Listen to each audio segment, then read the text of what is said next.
What's up, guys? How y'all doing? This is another week of reviews of Married at First Sight, season 12, episode 10.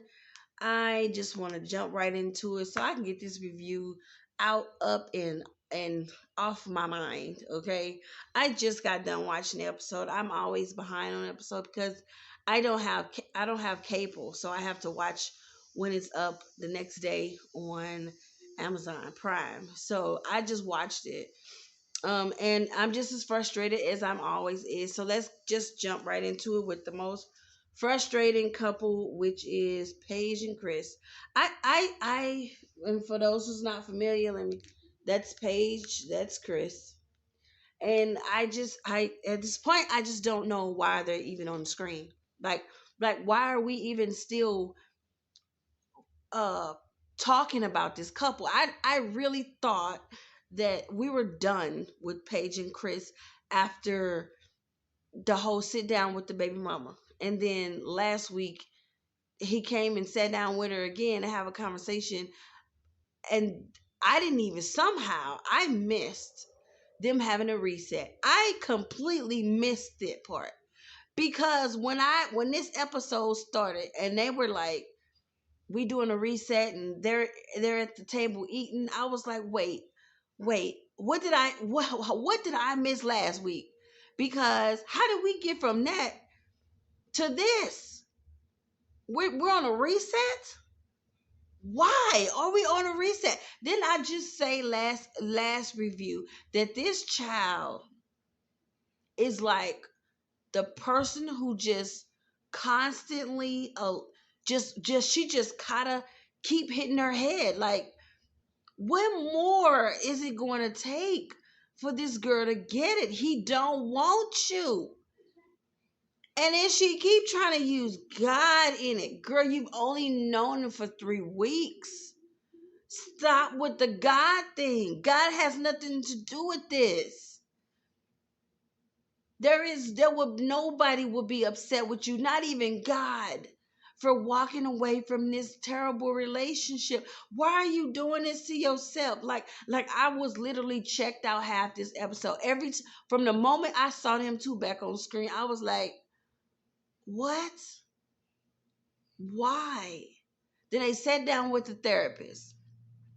You could tell he was just there because he's obligated to be there because he's still married. They haven't separated yet. And I'm sitting, and he's just like, you know what? I've done everything I could possibly do to end this marriage. I've told you I'm not attracted to you. I told you I don't want to be with you. I've told you I just dropped another bomb. I just bought my baby mama a brand new, what is it, a Benz, a brand new Benz. I ain't, and you my wife, and I ain't bought you nothing. But my baby mama, I bought her a brand new Benz. I don't want to spend any time with you. She's like the minimum. What can they do is give me a phone call. He's like, that's forced. Why I got to do that? Like, if I don't want to call you, I shouldn't have to be forced to do so. If the nigga don't want to call you, if that's somebody who's interested in you, they're gonna call you. They're gonna see what you're doing, how you feeling. Do you need anything? If he's not calling to do the minimum and check in on you, bitch, what more rejection do you want? What do you want this man to do? Do you literally want to walk in on him having sex with his girlfriend for you to get it? Yes, he is legally married to you, but he don't like you. And I hated him forever. But now I'm like, I don't even hate him anymore. I think you're dumb, Paige. Because at this point, what more do somebody gotta do? You quit trying to make something work that's not working. Why? Why are you doing this to yourself? I don't get it. Just what? So you can just make it to the end? Because you do got 4 weeks left. Let's get through the last 4 weeks of this. And then we get our paycheck or whatever this is. You don't want to walk away just yet, so you trying to think of some shit. You literally fucking made a list of shit to do with this man Monday through Friday. And then he said, let me just bring, he said, let's not do it on Sunday or something. Let's do it Wednesday, whatever day. She's like, you got obligations? He was like, yeah. I was like, oh, he got his other baby mama, his actual girlfriend, his actual fiance, the person he actually loved. That's his obligation. He needed to be somewhere with her. And you're still, oh God, I'm over him and Paige. Like, I'm over him and Paige. Like, why are y'all still forcing this couple down our throat at this point? Like, he don't like her. He don't want to be with her. Why are y'all forcing this couple down our throats? Like I said it before, I need to look up the rules. Like, what is the rules? Or you're gonna get fined if you don't complete the season. Like, what is the rules? Because I need to know. Because no one in their normal mind is going to continue on doing this to themselves. Like, why? And then they had a nurse to do a Bible study. I checked out at the moment. Like, I literally checked out. I could care less about this damn Bible study. I could care less about Paige and Chris. Like, I absolutely have checked out of those two. I'm at this point, like, look, whatever happens, you dummy, Paige, you dummy, whatever happens the next 4 weeks between you and him, you deserve it. Because you have every chance in hell to get out of this relationship, and you have refused to. From the moment you married this man, you have refused to. You've refused to after you felt that he shut down on you after your honeymoon, and you found out he didn't like your ass, and he found out that you wasn't pretty enough for him. You're still stuck around when you found out the man had a just recently had a fiance. Now she's 6 weeks pregnant, and you sat down with the both of them. You had it out there. Then you let him say some few words in your ear, let him right back in for you to for him to do it all over again, for him to leave and go with his fiance, his one and only, his person that he actually loved and cared for, to come back and play you again.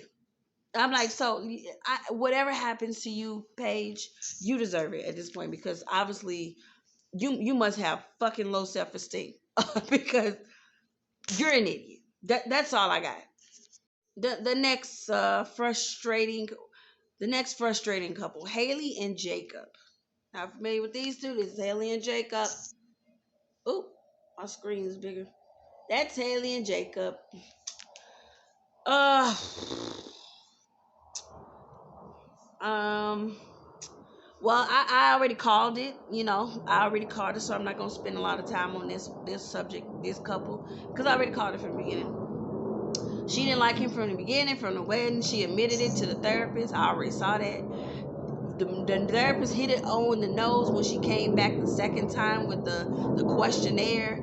And yes, I said it's like she picked him apart from the beginning. She don't like this. And even when she was sitting down with the friend in the last 2 episodes prior, the friend was like, well, what else other than he's stuck in the 80s and his clothes? Like, she didn't have anything else to say really bad about him other than, she just hate how he personally is. He's personally how he is personally. Like, because of this issue, she's going to be alone forever. Like, she really is. She's going to die alone. Because if this is what she do to every single man that she's ever been with, she's not going to have a long lasting relationship, because she can't. Because she picked everybody apart. Like, there's no perfect man walking on this earth. There's no perfect woman. Not even Haley. There's nobody perfect walking on this earth. And the only thing that's going to be good enough for Haley is Haley.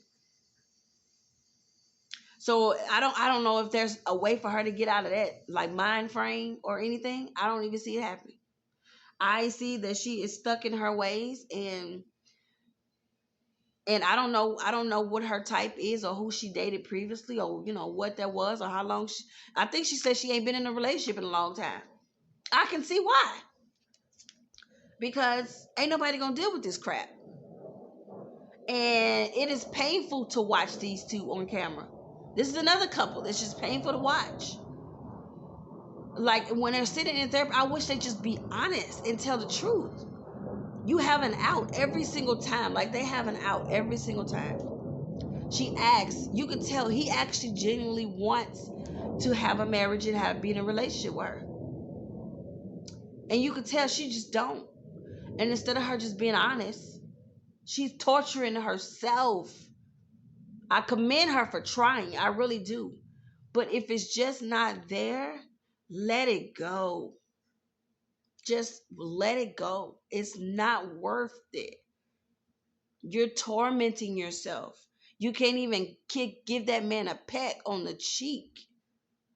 That was the assignment, was to kiss before bed or kiss at night or whatever before you go to bed and when you wake up in the morning. You can't even do that. You can't even kiss your husband. Not a long romantic, it was just a little pet, little forehead kiss. You can't even do that. It's this is downhill. There's no coming from this. There's no fixing this. If that's not there, if the attraction is just not there, it's just not there. And there's nothing she can do about it. So I'm not mad at Haley for her feelings. You can't be mad at her for it. And you can't be mad at him either. Like, he didn't do anything wrong. She's just not attracted to him. So she's not an awful person because of it. It happens every season. Like, every single season, we run into this same situation, that there's a couple who's just not attracted to each other, and they're trying to force the attraction. They're trying to force the marriage to last, even though we all know it's not. And it was so this couple were just pretty much riding out until the end. Moving on, and we have Clara and Ryan. This couple here fascinates me. Like, like this one fascinates me because I believe in this couple. I really do. I think I missed it because I missed right what happened right after, because we had the corporate guy come in. So I literally missed after the she said she think he's a virgin. I missed if he was actually a virgin. So y'all let me know in the description box if he was actually a virgin, because that would explain a lot. But I still believe in this couple 50-50. It's a 50-50 chance that this couple is going to last. Because the only problem is they're not physical. That's it. So if he's a virgin, that explains why he's, adamant about having that foundation, or something really happened to him in the past, like, he got cheated on, or he was raped, or he was touched, or something happened in his childhood that he needed this kind of bond and trust before he go there with somebody. Like, she needs to explore that. Like, she really needs to explore that and listen to what he's saying, because I've been trying to figure it out myself. Like, what is it? Because obviously you have a beautiful wife, and because they're different, that doesn't make anything wrong. He's more, you know focused and career minded and things like that, and that's great. And she brings the fun side. So you always need that in a couple like that, because if it's two people who have the same personality as him, that relationship would be stale, boring, and monotonous. So you need somebody like her to bring the fun and excitement in the relationship. So I do see that relationship working. I do think they have a great foundation in relationship. I just think when they get past all this, non-sex stuff, they'll be all right. um she explored something, very important during the therapy session, which was her last relationship. I was actually shocked. I was like, what the? Her last relationship, she was in a relationship for 3 years and no sex. How the fuck? She felt rejected and not wanted. And here you are again. So I get it. Here you are again in a relationship, in a marriage, that you want to have sex and be physical and feel, intimate touches with your husband, and it's just not happening. I'm not even clear if do he eat her pussy, because she said they do everything else but have the sex. So I'm assuming he at least give her some hair, right? And she at least give him head, but they just ain't did the intercourse part. Man, he would be eating my shit every motherfucking day. Anyway, but she did, she was like, I just don't know if she also, said something like she don't know, the sex is just sex to her. It doesn't come with any feelings and emotions. And I think it do, maybe because she was in a relationship for 3 years and she didn't feel wanted and stuff. It was just a chore, just something to do. So maybe she don't know what it feels like to actually be connected to somebody after, when sex is involved. So the psychologist was trying to tell her that, like, when you actually have a connection and love for somebody and you share that part, it does it does come with some kind of attachment. You just have to feel in love with that person to feel like you have to, have that kind of closeness and relationship with the person to actually feel that. Because you can always have sex with anybody and don't feel shit. I bust my nut, I'm getting up and I'm happy. I'm like, but I think when they actually fall in love with each other, once the sex start happening, and they actually fall in love with each other, I think she's going to figure out find out what that feels like to have attachment behind sex, and he's going to be able to trust his wife. So I think once the sex start happening, this relationship is going to blossom. So remember the last season, there was no sex at all for what was their name? The black couple, and I didn't know if they was gonna last or not.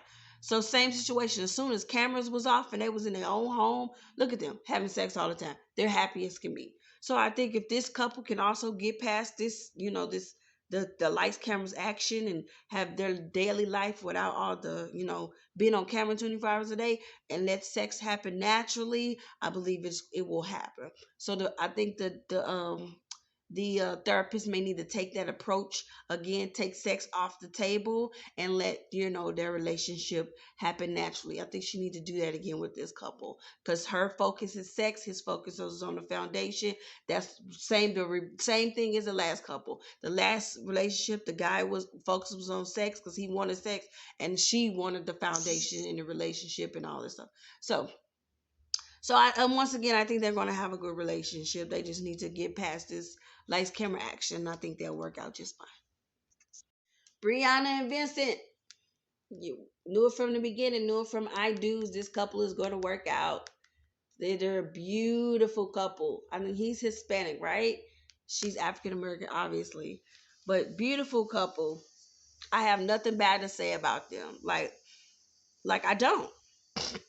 And the therapist, they sat down with the therapist too. She hit it on the nose. Same thing. He acts out when he's trying to impress his wife, and when he makes a mistake, he don't like it, and he start getting his feelings, and he start tripping. And you can see that he starts tripping. But overall, this couple is just beautiful. It's a beautiful couple. I love them. They're figuring it out and working it out.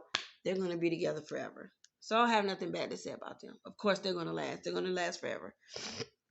Last couple, Virginia and Eric. Virginia and Eric. Oop. Virginia and Eric. Another couple I actually love. I actually like. Do I know? I wish I knew their signs. To me, they're both fire signs, and they both give me that vibe. Aries, and I'm not sure if that's what they are, but that's just what the vibe I get. Aries and Sagittarius, but that's just what I feel in this, and I could be totally wrong, but I just feel that they're both fire signs or something. But because they're both passionate, they're both bull. I mean, like both direct, both got opinions out the hoo ha. But I love them both. I love them as a couple. I've said it.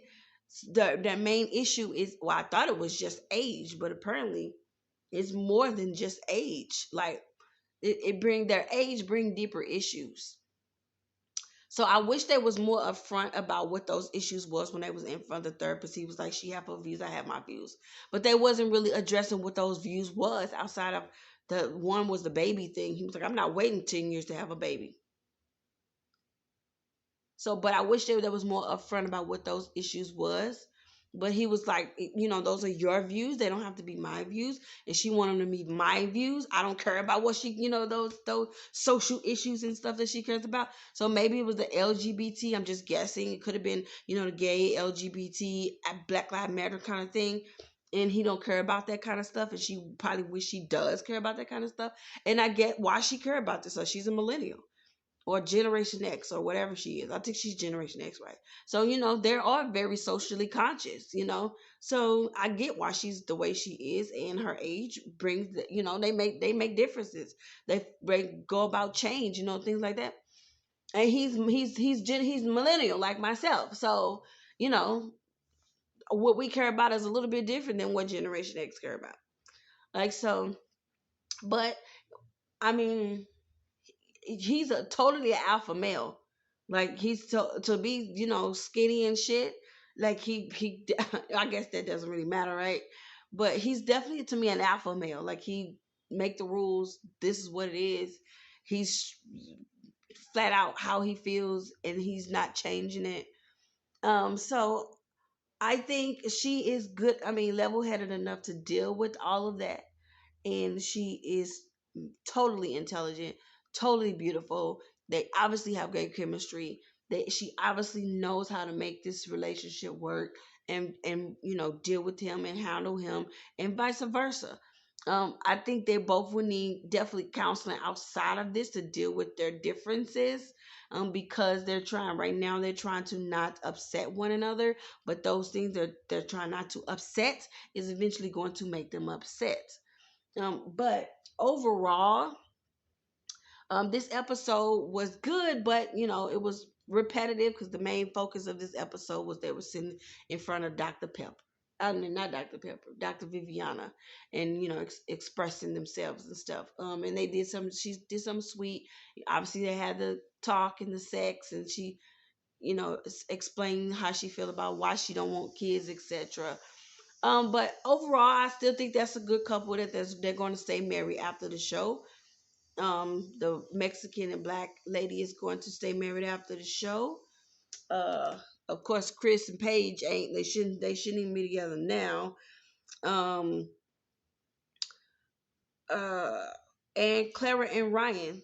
I think they're going to stay married after the show. Haley and Jacob, of course not.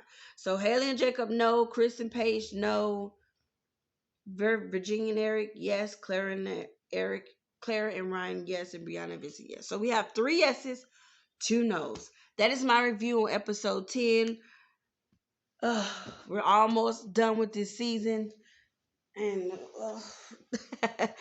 almost done with these damn reviews. But thank you for joining me for another review of Married at First Sight. This is going to be uploaded and up right now. So, see you guys in the next video. Bye.